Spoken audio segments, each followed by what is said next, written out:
leadership in life, I found, isn't generally defined by the extraordinary days in your life. It's defined by whether or not you engage in ordinary behaviors with extraordinary consistency. Hi, I am Edita Tahiri, one of the key leaders of independence of Kosovo and former Deputy Prime Minister, and you are listening to the TEDS Show.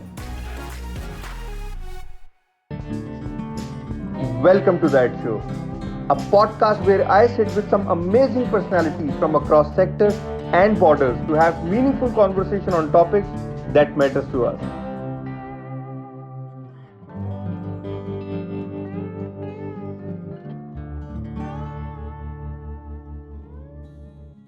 My guest for the day is someone who has been widely known for his leadership talk. He has been called as one of the most inspirational TED speakers in the world, and his TED talk, Everyday Leadership, the Lollipop Moments, was voted as one of the 15 most inspirational TED Talks of all times. After spending almost 8 years as the director of one of Canada's largest leadership development program at the University of Toronto, he started his own leadership development organization, Day One Leadership, and helped top organizations around the world increase their leadership capacity. His clients include McDonald's, American Express, JP Morgan Chase, and top universities around the world, amongst many more. He is the Wall Street Journal best-selling author of This is Day One, a practical guide to leadership that matters. And this book is reputed at rank 6 on Wall Street Journal's best-selling list. He is a great mentor and indeed a great friend. He is Drew Dudley. Hey Drew, welcome on the show. Oh, it's my absolute pleasure to be here, my friend. Thanks. And how's COVID-19 situation holding you up? Well, it's keeping me inside and giving me an excuse to work on all of the projects I'd been putting off for a year before that. So there's no way to claim I'm too busy traveling right now. So I'm trying to look on the bright side and realize that, hey, you know what? Here's the chance to get all that stuff done that I've been promising myself I'd do. And also, it's a chance to learn a new skill, right? Like I've never been a virtual presenter, a guy who does his presentations without the audience in the room. And so it's been interesting to learn something new. I'm trying to look at it that way, as opposed to, dear Lord, I just desperately want to get on a plane and fly somewhere. And that's great. But the other thing which is great about you is that you have been an educator for almost 10 years. Yeah, yeah. So doing presentation in a closed room is as good as a teacher teaching these days online. Yeah, it really is a whole different vibe. And one of the things that's caught me is how much, for anybody out there wondering about, what teachers are going through, it takes a ton more energy to try to stay focused looking into a lens than it does when you've got an audience of learners in front of you. And I didn't realize how much more tiring these sessions would be when I considered, oh, you're exhausted after a speech. You're laying it all out there on the stage for people. And now it's sort of, wow, this is exhausting too. So it's a change for everybody and it has been different, but at the same time, I get to learn something new. And honestly, my friend, I hadn't been home for more than 8 days in a row, more than twice in 10 years. And Right. so it's been nice to have a home again. And so trying to find that trying to find that positive and that growth within all of this is kind of the only way you stay sane in it all, right? And while we are all going in our own comfort zone, sitting at home and doing all these sessions online, do you feel that when things get back to normal, it'll be again a challenge for every one of us to get back to the old normal, since we are already in the new normal space? Yeah, I mean, I had a good friend of mine who was a hardcore entrepreneur. She was one of Canada's 30 under 30 most dynamic women, etc. And she had an accident where she fell and hit her head and got a traumatic brain injury. And Oh my God! Hope spe- she's fine now. well, she's not, at least in terms of what those of us from the outside might think. But what's interesting is she was told, it'll be 6 weeks, the concussion will fade. And it never did. She had to spend 6 months in her bedroom with all the blinds drawn because she couldn't handle light or sound stimuli. And if you can imagine that, like, oh, well, okay, 6 months locked in a room, but at least I could read, or at least I could watch TV, at least I could listen to podcasts. Nothing. She had to hide under a cold compress for 6 months. And when she came out of that, it got a little bit better. her frustration was she kept waiting for it to go back to normal, back to the way it was, back to the way her mind worked before, and it just wasn't. And what she finally said when I had a chance to chat with her afterwards was things got better for her when she stopped trying to evaluate her life based on how close it was to what it used to be, and instead started to ask herself, what is my life now? What is my new normal? And maybe my problem is that I keep evaluating where I am based on comparing it to where I used to be. Wherein she said, if I'd look at how close or different I am, or how much this new normal is, like, what if it was what was going to be the rest of my life? What would I make of that? And so she actually became an artist and got married and is significantly happier now, she says, than she was when she was this hyper driven entrepreneur. But she said one of the key pieces is we see healing as getting back to what we were before, as opposed to healing being embracing where we are now, and meaning that healing is about accepting a new normal. Healing is not necessarily finding your way back to your old normal. And I always found that really interesting when, as we're going through this entire pandemic, is thinking to myself, when we start to come through it, are we going to be in a super hurry to get back to what we were before? Or is this an opportunity to take a step and say, okay, well, let's not try to just get back to where we were. It was pretty flawed. So that's what I'm interested in seeing is how many of us are struggling because we evaluate how healthy we are by how close we were to what we used to be, as opposed to how well we can do whatever we are. So that might have been a little convoluted, but I've never forgotten her telling me that she got better and healed when she stopped seeing health as what she used to be and started seeing health as where she was and saying, this is normal, and let's stop being upset because something's wrong because I'm not what I used to be. So I think normal is something that we need to take a look at and ask ourselves, are we really in a hurry to get right back there?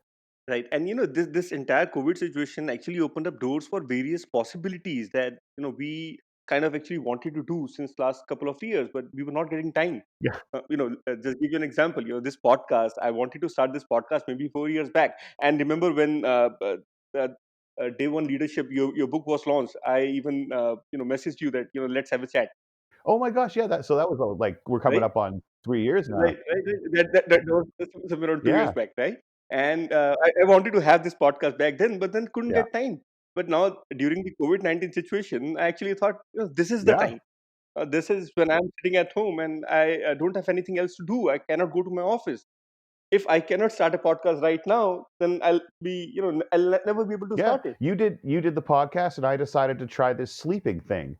That was a really nice addition to my life. I'm not going to lie. So all the stuff that we've been meaning to do for years, you doing the podcast, me trying to sleep, these are all things that COVID gave us a chance to actually do. So I'm not sure how I miss audiences, my friend, but man, I'm not sure how excited I am to start getting back into airports. You know what I mean? And sitting in planes. So Right, right. I've now gotten kind of used to talking to my I friends. completely feel you, Yeah, brother. like, oh, Completely feel I'm you. like, oh wow, I kind of like being home and having my own bed and being able to form a life.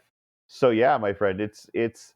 I think how we think about what normal is and how desirable it is, and how we should be able to flex into a new type of normal and embrace it is an important leadership to skill, right? So just instead of immediately trying to return ourselves to status quo, asking ourselves, okay, can we embrace a new form of normal? I think is a good idea. Yeah, and other than this, in one of your talks, you had actually mentioned that leadership can be as little as showing empathy, and people don't understand that these little things actually create a great leader.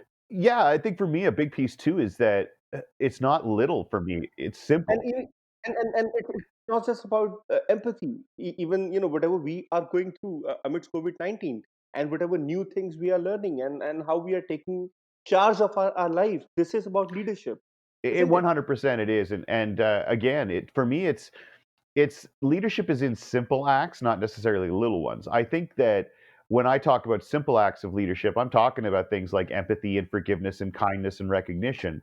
These individual moments or actions are, in my mind, powerful leadership moments. And we don't call them powerful. We actually, give them the other title. We call them the little things. And they're not little, they're powerful leadership moments. And I think before we can start to reframe our understanding of leadership, we have to reframe our understanding of what a leadership act is. And to me, that means a powerful moment of interpersonal impact, right? And those are things like a moment of empathy, a moment of kindness. The thing is, we call them little, meaning we diminish them in our own minds and on a social level. But also, I think what happens is we start to ignore the power that was in them. And I think what's really important to remember is that almost every source of power on the planet, like there's systemic barriers between that power and most of the people on earth. But the ability to create these like really powerful moments that change the course of someone's day in just a few seconds, as little as a few seconds, these simple things, and they're not little, but we do use that word a lot. These simple things are powerful. And I do believe that it's so easy to feel powerless in a world, especially one that hits you with a pandemic, among economic uh, disparities, among cultural disparities. And I think that it's so easy to feel like we are a powerless person. And part of it's because we have used our own language to diminish the most powerful stuff that we do.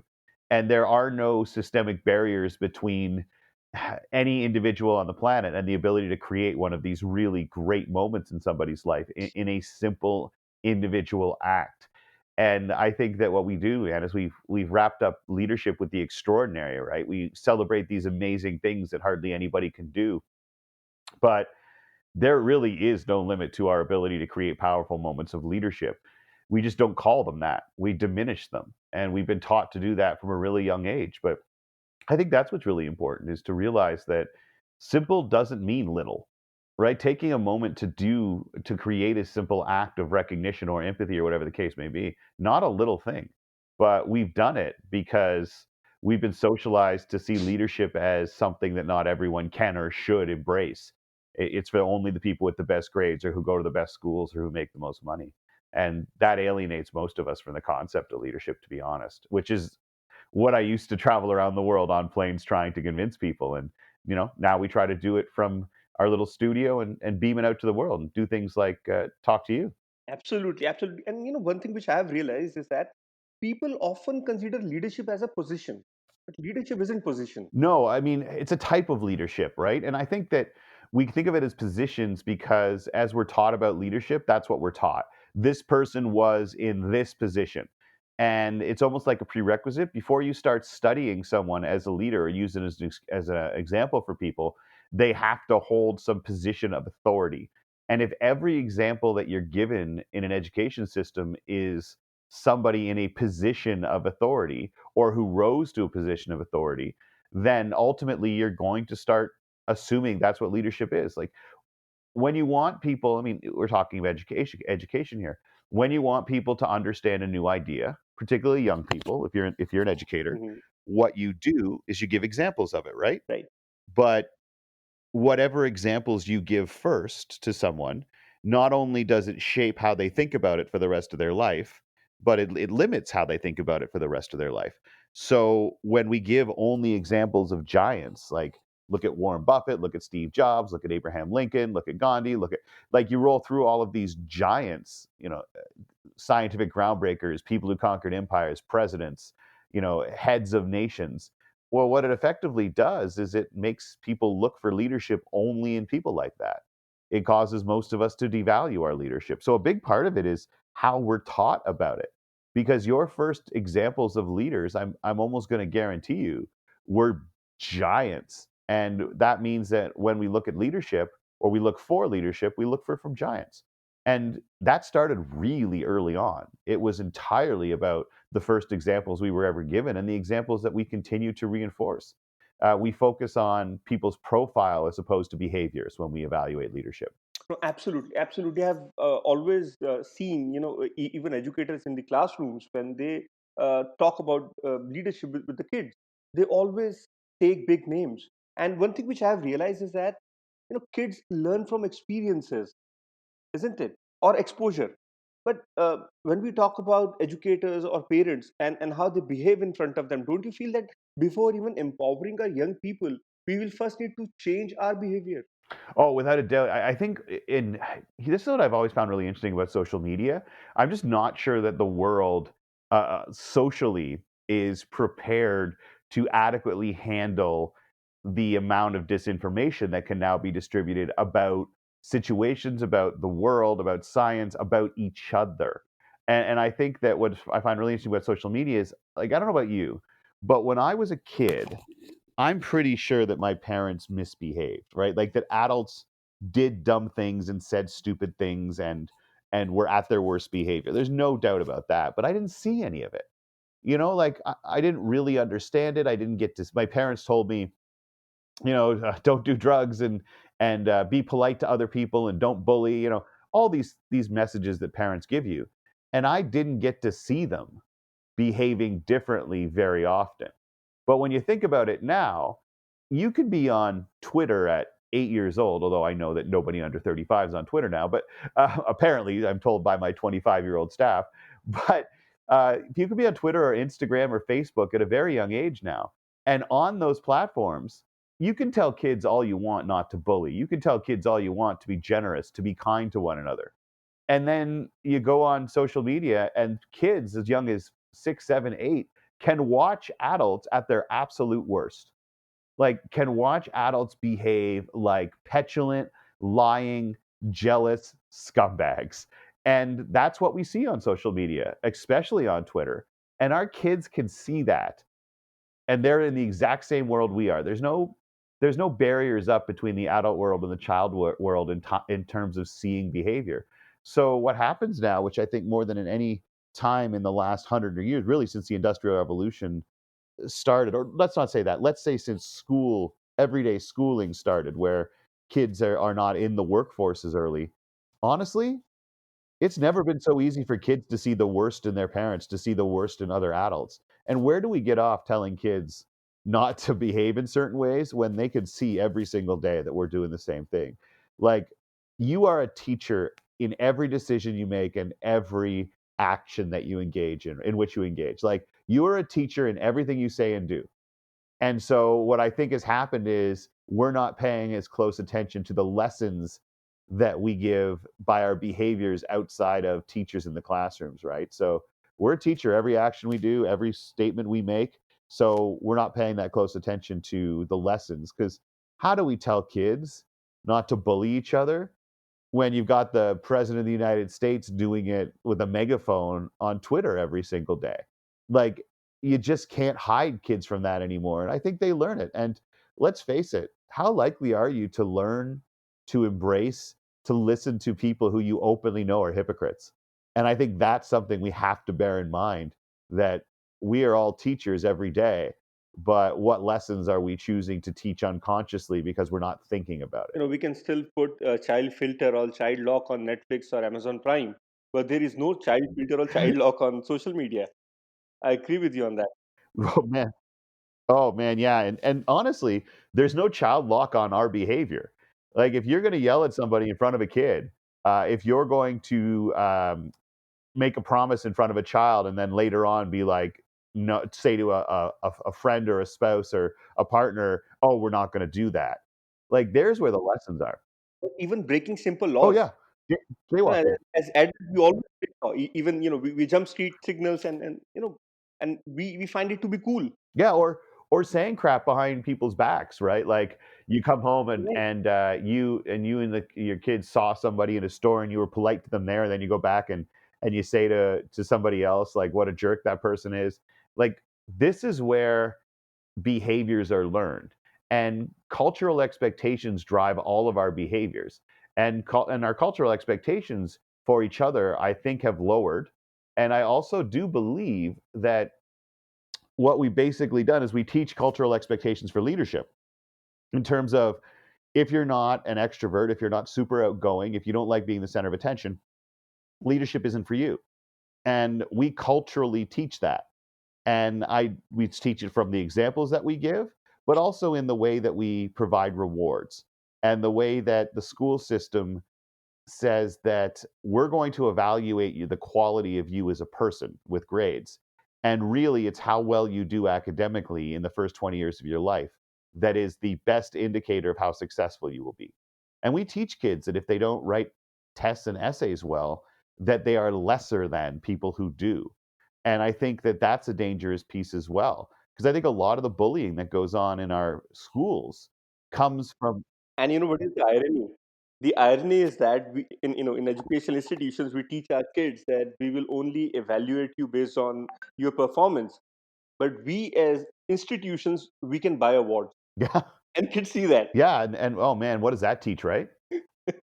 Yeah, like that's a lesson too. Is like whoever has the money makes the rules, and I'm with you. It's I think it just a lot of it comes back to by the time kids turn 10, 11, 12, their perception of what a leader is, their perceptions of what success is, have often coalesced into a less than healthy image, if that makes any sense. And I think that since we're all educators, if you're a parent, you're the most important educator there is. If you are a teacher, that you're another one, professor, another type of educator. But we need to recognize which untaught lessons in the education system are most dangerous, because there are things that are learned even though they're never explicitly taught. And a lot of those things stand in the way of leadership and success and happiness, in my mind. Hmm. Absolutely, absolutely. And since you have spent approximately 10 years since in education space, if I'm not wrong. Oh, I guess at this point we're coming up on 20. I left the university 10 years ago to move and talk about this, but But how does your teaching experience in a university setup uh, help you shape your journey of this? Being a leadership coach. well, I mean, first of all, I wasn't actually a professor at U of T. I ran their leadership development program, which was a co-curricular program. So we work within the academic realm on the theory side, but we also wanted to create an experience that focused on actual leadership behaviors. And I'd say that probably the biggest way that I was impacted by that, because I was in the classroom 3 or 4 times a week, like doing workshops and theory based lectures and such. But I think that one of the ways it was shaped is because the students wouldn't call themselves leaders. And when you're surrounded every day by these brilliant young people who fight for social justice and give up their weekends for fundraising and work to make their campus and community better, or are a fundamental part of their family unit because they're taking care of their younger siblings or their extended family. Like, these are individuals who give so much of their self and their minds and their commitment, and they won't call themselves leaders. Like, how on earth did that happen, was my thought. And here I am standing in front of classrooms talking about leadership theory, about how to be a manager, about how to one day effectively be in charge of people. And I realized that I'm just reinforcing the education system's message that you're less than until we're done with you. So, like, you can't survive in the world without our university degree, which is kind of an inherently, like, it's just kind of a lie that everybody has agreed to buy into, because it benefits universities, because it puts them on a pedestal in terms of where they fit in society, and it also allows the business world to just be a little bit lazier. So you can say to yourself, well, probably the person who needs to do this job would be ready to do so after high school. But to make sure that we get somebody who can think at a high school level, we'll just take undergraduates. And then, oh, well, a university undergraduate could probably do this job. But because we don't want to get a bad one, we'll just demand a master's degree, because the best way to make sure that somebody can think at level B is to pick somebody who's advanced to level A. And I think that what that does is it, for the first 20 some years of most people's lives, they are made to feel as if they are less than. And the people within the education system are the ones who will allow them to become more, but you have to impress them. And so that's kind of a disempowering deal, isn't it?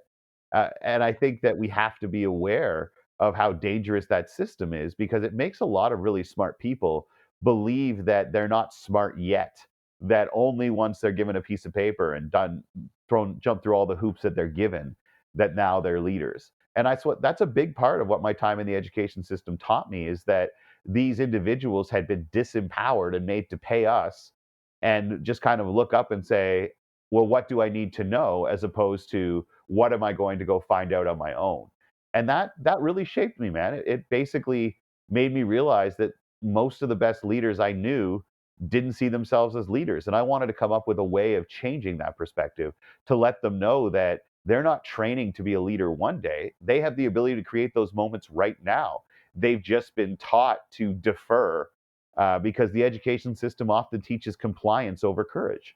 And so that really shaped me, my friend, to watch how disempowered some of the most extraordinary people I knew actually felt. And what I have seen in the educational institution setup is that we have a complete contrast. On one end, we indirectly preach that students are not leaders, and on the other end, when we are talking about you know uh, communicating with the authority leadership instead of the leadership in the Mhm. literal sense, this is a complete contrast. And well, some of the people who are at authority, even they lack leadership skills. How do you see that? And what was your experience dealing with authority based leadership? Yeah, I think that what you're trying to do when you talk about leadership is that one of the things that I discovered is that individuals who rise to the top of a system are not particularly enthused about changing the system. And so what tends to happen is the idea of everyone can be a leader or leadership is more based in behavior than it is in position. You often get pushback from individuals who have risen to, what they consider merit-based leadership or positional leadership. They feel that they are in that position because they've earned it, because they've worked harder, because they're smarter, and maybe people don't say it out loud, but we've kind of taught that. A student came up to me at the end of my first ever workshop on leadership. I was talking about leadership theory, and she told me, I don't understand leadership right now. And I said, well, we got all semester to figure it out. That's why we're doing these courses. And she said, no, I understood it before I came here, and now I'm all confused. And so I asked her to clear it up for me. And she said, look, I'm an international student. I didn't grow up here in Canada. I'm studying here abroad. And where I grew up, we were taught the smartest people are supposed to be the leaders. The smartest people are the ones who get the best grades. And that's how you find out. Like, if you get good grades, it's your way of showing the world that one day you deserve to be a leader. And if you don't, it's your way of showing the world that you never deserve that responsibility. But after listening to you, I think leadership means something different in Canadian. And, we can talk about whether Canadians own language leadery. But she said, could you explain what it means in the simplest English terms possible? And man, I don't know if you've ever been asked a question that you have the answer, but then somebody asks you the question and you just choke on it. Because that's where I was, man. I had no idea. So I did the old educator trick, right? You look at her and go, well, what do you think? And so, but yeah, what happens is when you go through a system that teaches that and you stay up all night studying over and over again, and your teachers pat you on the back and your fellow students are like, wow, I wish I could do what you do. And then somebody comes along saying, no, no, leadership is about how you behave, not what you achieve. Well, with all the pressure that's put on young people to academically excel, like, I think we can all see how that would be kind of upsetting if you've like given up nights out with your friends, if you've stressed yourself to the point of getting sick, if you've like managed to not sleep because you're worried about how well you do at school, and because you've been told if you do it you're going to get awards, you're going to make more money, you're going to uh, get these management positions, this merit-based leadership. Well, when we teach merit-based and then we only reward a certain type of behavior and a certain type of intelligence, that to me is fundamentally flawed. But I think part of the reason that the ideas that leadership is tied to positions endures is because of how much some people have given up to earn those positions. They've given up relationships, they've given up their health, they've given up hours of their lives, time with their families, to become vice president or to become doctor this or whatever. So you can understand why it would be a big resistance to any idea of leadership that said, oh, no, no, no. Leadership isn't this stuff that you had to sacrifice for. Leadership is in behaviors that we can all do. And I think that's part of it, my friend, is that people get taught leadership is not something to which everyone can or should aspire. It's only the special few who get it. And if you get into the special few, then you get all these extra rewards. So work hard, work hard, work hard. And when the more you sacrifice to get something, the more you'll hold on to it tightly, which is why people who hate their jobs are so uptight about their money because they had to sacrifice a piece of their soul to get it. But I think that's part of where it comes from, my friend, is that this tension between, positional leadership that exists, how we traditionally taught it, merit based, whatever meritocracy that the best people have risen to the point. uh, Honestly, if you've gone through that system and you beat yourself up to excel in it, of course you're going to be resistant to the idea that leadership could have a broader definition. It makes you question whether you had to do and all you did and sacrifice everything you did, right? So I understand the pushback from people when they're like, "Stop it with this fluff that everyone is a leader." Absolutely. And you have been empowering kids from all around the world, and simultaneously you have been traveling all around the world, organizing your leadership coaching programs. What was the most unique experience or interesting experience you have had with people? Oh man. Oh wow. What's interesting is in the book I talk about this interaction I had with two veterans of World War II. And it's interesting because this is one of the answers to the question, but in sort of an indirect way, is they told me that greatest is the enemy of great. And what he meant by that is I said, I ask people what the happiest moment of their life is, and people can't tell me. Yet they can tell me how much money they make or what their title is, but I say the happiest moment of their lives and they blank. And one of these men that I'd met, one was 89 and one was 91. And he leaned forward and he said, "That's because it's a dumbass question." And I said, you think it's stupid to ask people to identify the happiest moment of their life to show them that they haven't thought about these things. And he said, I think it's far more important for you as an educator to know how dangerous that question is. Because he said, you only get one happiest moment of your life. And what you're doing is you're reinforcing this society wide tendency to focus on only the best and ignore anything that isn't the very best. But there's only one happiest moment. There's only one best meal. There's only one most beautiful sunset, one most incredible kiss in your life. You get one of each. But numbers 2 through 25 are also pretty great. Like your fourth most beautiful sunset you've ever seen is still a pretty wonderful moment in your life. Absolutely. But we keep focusing on the greatest, the happiest, the most delicious. And he said, we diminish many of the great things in our lives because they're not the greatest. He said, greatest is the enemy of great, Drew. Remember that. And so I said, okay, well, what should we teach instead? Right? If I'm going to say, okay, well, don't just focus on the very best, focus on the multitude of things in your life. So how do I teach people that? Because you can't just say don't do it the way you've always done it and not give a solution, right? Hmm. And so he said, what I want you to do is I want you to draw a line in your mind called the great line. And whenever you experience something good in your life, whether it's a sunset, a kiss, a moment of happiness, instead of what we instinctively do, which is call up the rankings in our head and figure out where it slots into the rankings, instead only ask one question. Was that above the great line? And if it was above the great line, well, then that's all you need to know. You don't need to know where it ranks. Just recognize that you just had one of those moments in your life. And the goal is not to constantly supplant the number one experience in any category. It's to collect as many things above the great line in that category as possible. So, yeah, let's say if life's a poker game, you get one chip for the best of everything: meal, travel, uh, sunset, kiss, whatever. You get one. You'll only have a limited number of chips that you can earn. But if you give yourself a chip for every single thing that qualifies as being above the great line, well, there's no limit to the amount of riches that you can accumulate in the course of a lifetime. And that to me, so it's interesting you say, what's the coolest moment or most best interaction with people, because that story is much longer. But those two men were an essential piece of one of the coolest moments of my life. And their message was try never to answer the question, what is the best? What is the greatest? What is the most interesting? Never try to answer that question, because what you're doing is you're trying to pick the top. So that interaction with those guys was one of the things above the great line.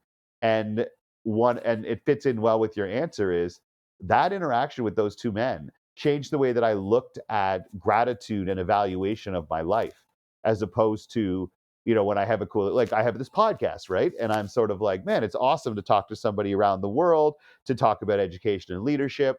But instinctively, years ago, I would have been like, oh, that was probably the fifth best podcast I've ever gotten to visit, or the 14th best, or the whatever, right? It wasn't as good as that one time. And again, I'm just making this up. I'm not saying your podcast doesn't kick ass, but you know what I mean? Like, it could be like, I could be here thinking, 3 years ago, I did that podcast with this and that and this.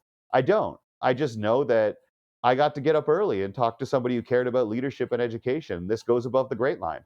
And I found that it expands your ability to recognize how lucky you are as an individual, a person, and a leader. And it stops you ignoring some of the best stuff in your life. So that's one of the coolest above the great line interactions I had with these two men who had met on D-Day. They had stormed the beaches at Normandy together in World War II. They'd Mhm. been shot by the same bullet. And here I was talking to this 91 and 89-year-old man on a train across Canada, having, having a drink with them.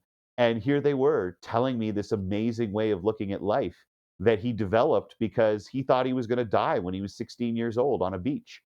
And when it was all over, he said, I'm going to do a better job recognizing the greatness around me. And so, you asked me what's the coolest experience. I can't tell you, but I can give you that example of above the great line. Because for me, we're all better off if we recognize that greatest is the enemy of great. And instead of trying to create stacks of memories, we just create an attic. And with a stack, you got to figure out where your memory slots in on the level, like which level. But if you have an attic, you just throw it in. And then at any point you could go visit the attic and pick anything up. They're not ranked. You just pick it up and you have a cool memory, if that makes any sense. Absolutely, and what can be cooler than listening to your story? And one thing which I have realized all this while, during whatever years I'm on this earth, is that life gives you multiple opportunities to celebrate. Hmm.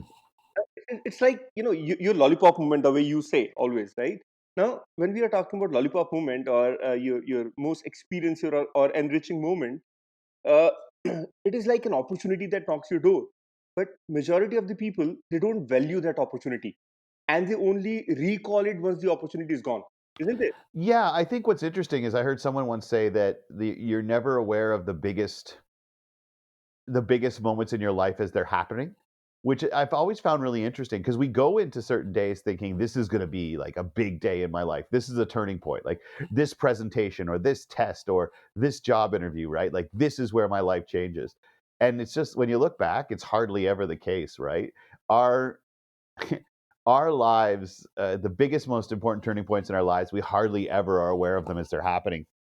And I think that one of the things that I try to get across to individuals is, it is like, when we evaluate ourselves as people, as leaders, we put a lot of focus on the extraordinary days where things happen that don't usually happen.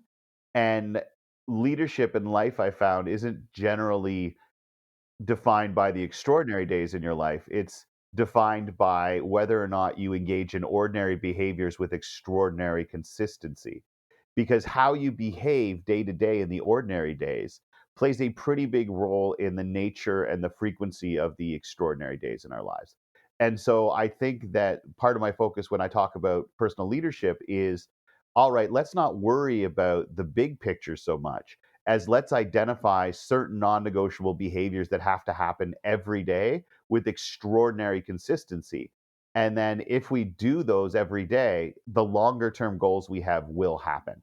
And I think that when we one of the things I think that reinforces the idea that it's our daily behavior that probably is more important to our long-term success than any of these big moments is, I was once at a conference, and after the conference, when I was doing the Q&A, a professor asked me at a business school, can you tell me the single most transformative moment in your career? And I love Q&As, like when people ask you questions to which you don't have an answer. That's the best part of a Q&A, because then you learn something. And I'd never been asked that. I'd never reflected on that. Tell me about the single most transformative moment in your career specifically, because it's a business school and life doesn't count, only careers. But I thought about it and I realized, man, I probably wasn't in the room for the most transformative moment in my career. Like, the most transformative moment in my career was almost certainly a group of people that I didn't know or barely knew discussing amongst themselves whether or not I should be given an opportunity. And I wasn't there at that moment to influence it.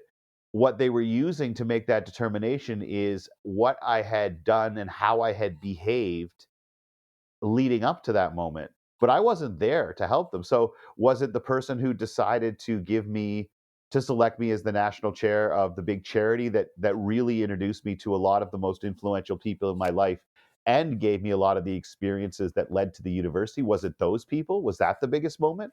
Was it the group of people who decided to invite me to that TED event to end up giving the speech that sort of spread around the internet with millions of views? Was that the most transformative moment in my career? Because that led to the next one, which is an agent coming up to me and saying, can I represent you to speak around the world? Was it, was it the individuals who decided to give me this award, which raised my profile, or the group of people who looked at my book outline? You know what I mean? Like, there's all these moments where people are looking at your behavior and how you've made them feel and what impact you've had, and then they decide to give you an opportunity. But you're not in the room for that. That's not a moment where you get to shape it.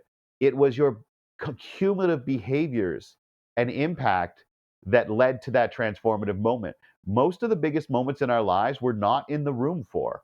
Somebody else has to evaluate who we are as a person, how we've made them feel, how we've made others feel on our daily behaviors, and decide whether we get an opportunity. So that to me has always kept my eyes open, being like, oh my God, I got to worry about this test or this interview or this moment. No, what you have to worry about are all the days in between, whether or not you actually engaged in behaviors that defined who you were as a person. Like, leadership is not in accolades and titles earned over time.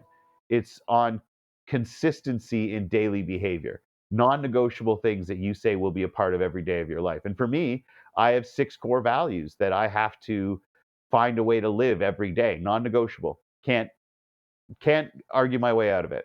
And honestly, there are days where nothing that I had planned goes right, but at the end of the day I can go home and say, "Yeah, but I got 3 out of these 6 values lived today, and that's my goal." And so even on the days where I don't win, I didn't waste.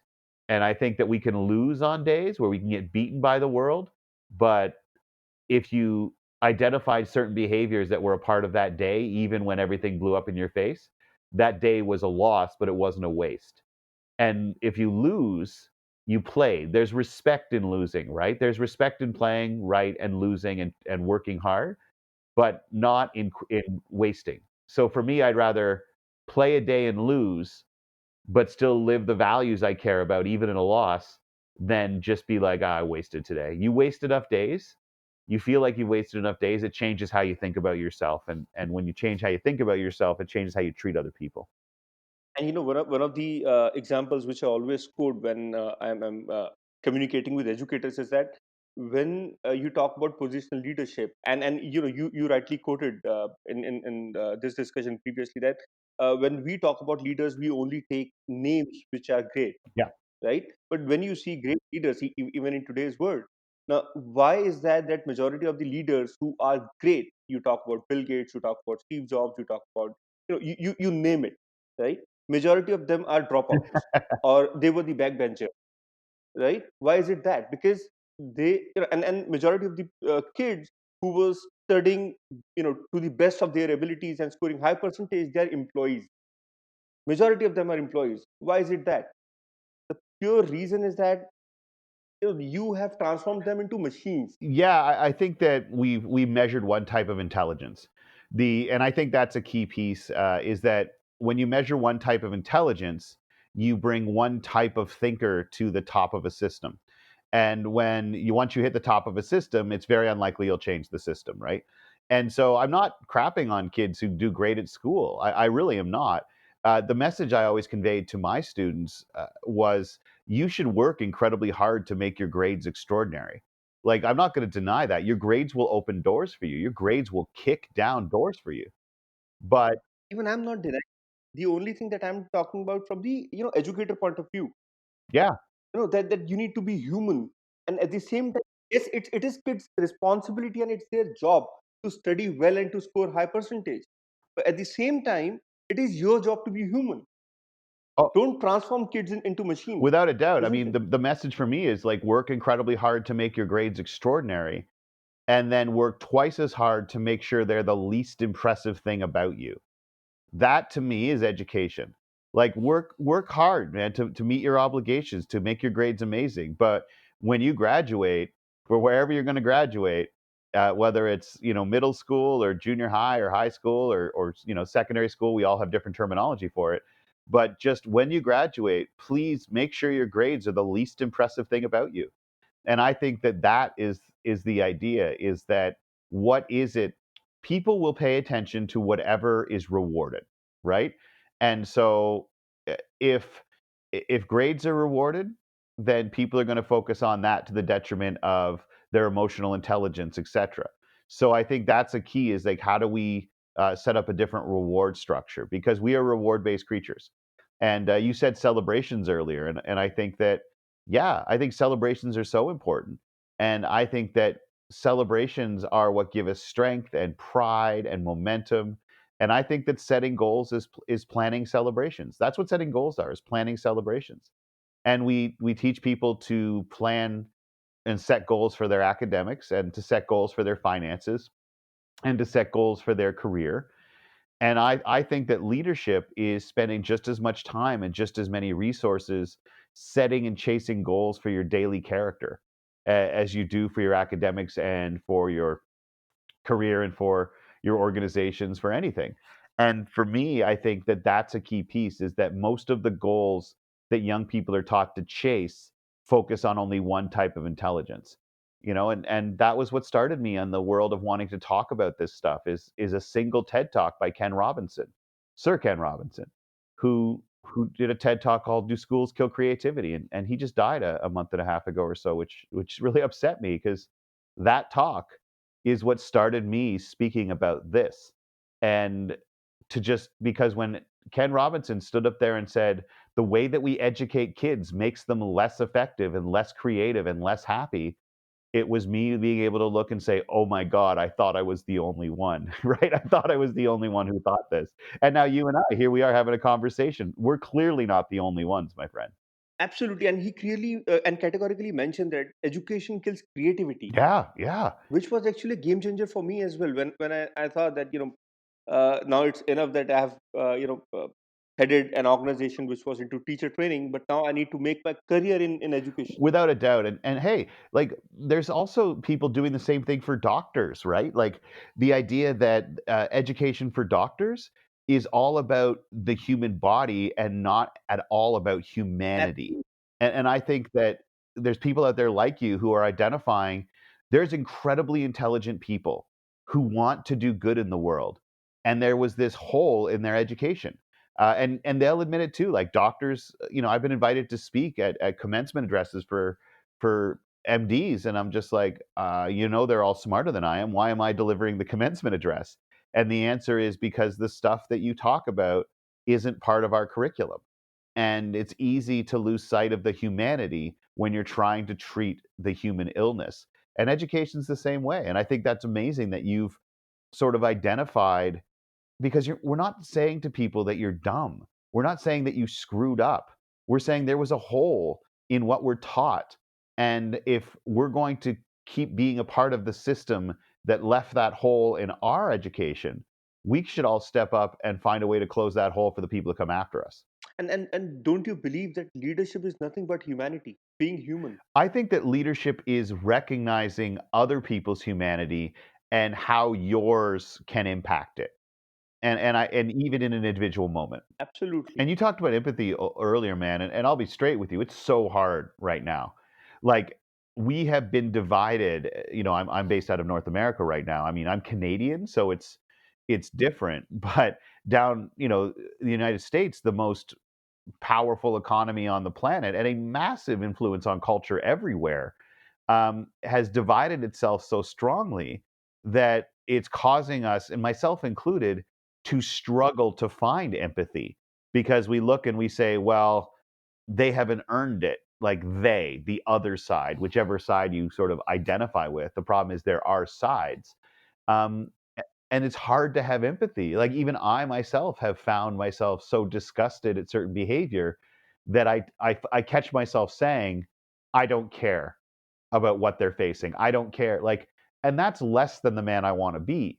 And so empathy is so important because small groups of people, because it serves their purpose, are trying to remove our empathy for huge groups of other people by saying we're two different teams and that you may be the worst member of our team, but you're still better than the best member of theirs. And so a very small group of people for whom power, they benefit from us not liking one another. What they've done is they were trying to destroy empathy for other human beings because they disagree with us politically. And they may disagree on a relatively small amount of things, but there's some powerful factions that are trying to pit us against one another. And without empathy, we will stop seeing humanity. So you talked to that word earlier on, right off the top, and I want to circle it back as we get towards the end, about how crucial that word is, how crucial the concept of empathy is, and to bear in mind that individuals who have benefited from the current system are continuing to try to keep the system as it is by systematically destroying our capacity and our interest in demonstrating empathy. The divisions between us worldwide and within countries are fostered by a relatively small group of people who benefit from those conflicts and that lack of empathy. And as educators, if we can point that scam out, then I think we've done something good. But I always believe that our generation and the millennials, we are at the cusp of this fourth industrial revolution, and how during this era everything is changing, and how we are being manipulated by some external forces. And this is hard time for all of us to kind of understand what we are going through. And I'm not just talking from the political powers or people who are in a particular list who are trying to manipulate our brains, but you know even if you see what's happening on social media, everything is playing a role. And one thing which we need to understand is that we need to keep everything aside and first trying to be a human. Yeah, it's interesting that at this point in society, we read more about other people than we do interact with Absolutely. them. And so, yeah, I think that that's what's interesting is that social media has given avenues to connect and made some things possible that are good, but it also allows for a relationship between people to be decided before those people even meet, if that makes any sense. So, like, thousands of people can tell you something is true about someone before you've learned anything about them in person. And I think that that's dangerous. Is that we learn about people less from them themselves and more from what's written about them and said about them by others. And that means that people know they can manipulate what messages you get about people, and you have no other information. So I think that that's an important piece, is that social media, uh, for all that it does to bring people together, is also the most powerful, not the most, it is rapidly becoming the most powerful source of misinformation in human history. Um, and as such, we need to do a better job as educators, m- helping young people discern between the stuff that's being put out there to divide us and the truth. Because most of the stuff that's put out there to divide us is not necessarily the truth. And even if it is, it's being carefully crafted in a way to cause a desire to win. Because I think that's the big difference in leadership, is that leaders try to remove fear so that we can succeed. And politicians all too often add fear so that they can win. And our desire and the concept of teaching people to try to win is what is the source of many of the things that we struggle with in our society globally, is this idea that we have to win as opposed to we can work together and succeed. And we can say, oh, well, like we're trying to teach that, but man, like the first time I got a grade, I knew, like, why are they grading us if it's not to rank us? And why are they ranking us if not to make sure the people at the top get something the people at the bottom don't get? And like we start learning that at 5 or 6, like it's hard to pull away from that concept once you start learning it at the age of 5 or 6. We chase what's rewarded. And if we could do a better job rewarding humanity in the education system at the same level we reward straight A's, I think we can change some things. And on lighter note, I remember you always used to talk about lollipop movements. I don't know whether you still talk about lollipop Yeah. movements or not.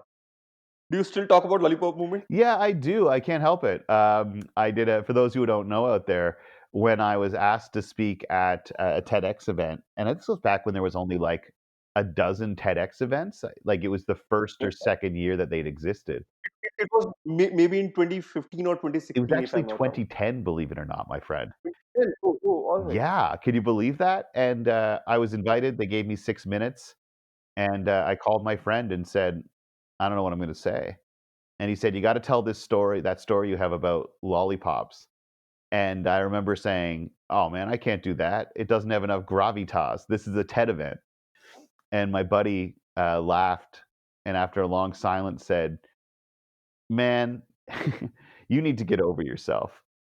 And I said, "What?" And he says, "Your entire message is that leadership is not as complex as people say. It's simpler and accessible to everyone. And here is your opportunity to spread that message to maybe more people than you'll ever have the chance to do it.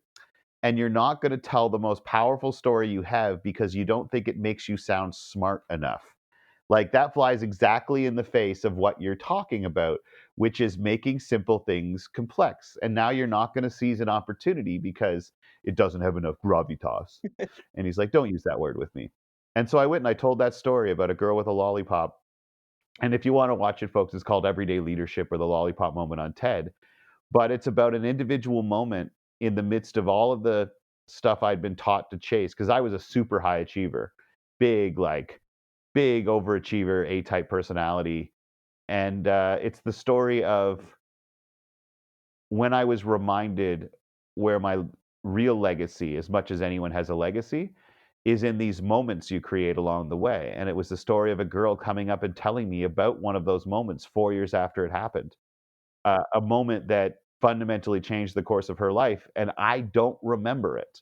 I don't. Still, after she told me, I don't remember it. But yeah, I still talk about lollipop moments, moments where somebody reminds you that your behavior has mattered to them and reminds you that you should pay attention to what that behavior is.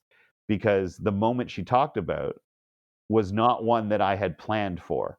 It was not part of my carefully laid out plan for how I could look better and have an impact and make my resume better. But I'll always talk about lollipop moments because one, like 6 million people have watched the TED Talk, so they always ask me to talk about it. But also because it's a constant reminder to myself that it's your daily behavior that matters. And so, yeah, 10 years ago, I did a TED Talk that was popular. But what have I done today that still embodies the message in that talk? Because if I haven't done it today, then it's all empty. And this is exactly what through this podcast we are trying to empower our educators with, that they need to create their own lollipop movements, isn't it? Yeah, without a doubt. And if anyone's listening, it's 6 minutes long. You can go and check out what we're talking about, what a lollipop moment is. But it really is just about the sometimes unrecognized moments of leadership. And what's interesting about the talk is that I engaged in an act in that talk, and the young woman does something in that talk as well. And the question is, which one is the lollipop moment? The one where someone does something kind, or the one where someone tells them how much it mattered? Which is leadership? Is it both? Is it either? I don't know. I start posing that to classrooms now who use this video, and they argue about it for an hour and then write me back and say, well, which one is it? And my answer is, honestly, I have no idea. I just wanted to see if you guys could figure it out. So leadership is nuanced. People have asked me, what did you mean in your own talk about which one it was? And I'm just like, guys, I was just so scared being on a TED stage that I just went on as fast as I could. So, but yeah, I do. I still talk about a lollipop moment is a moment of powerful interpersonal impact. And I will always talk about those because to me, that's what leadership is. Powerful moments of interpersonal impact, done consciously, done daily. And that to me is what personal leadership is. Absolutely. And on this note, it's time to say goodbye to you, my friend. It was pleasure having you on the show. Oh man, it was so great to be invited. And again, how cool is this to have two people focus on the same thing so far apart, getting a chance to connect and talk about it. Like, this is a cool thing, and this is above the great line. So thanks for putting the podcast together, because the mission of what you're trying to do is a 100% valid one and will make education better the more people who hear it. And two, thanks for thinking enough of my ideas to invite me. Thank you for listening to The Ed Show. You can now listen to the same podcast on Apple and Google Podcasts, or you can watch it live on YouTube. And I'll see you in the next episode. Till then, stay safe and stay happy.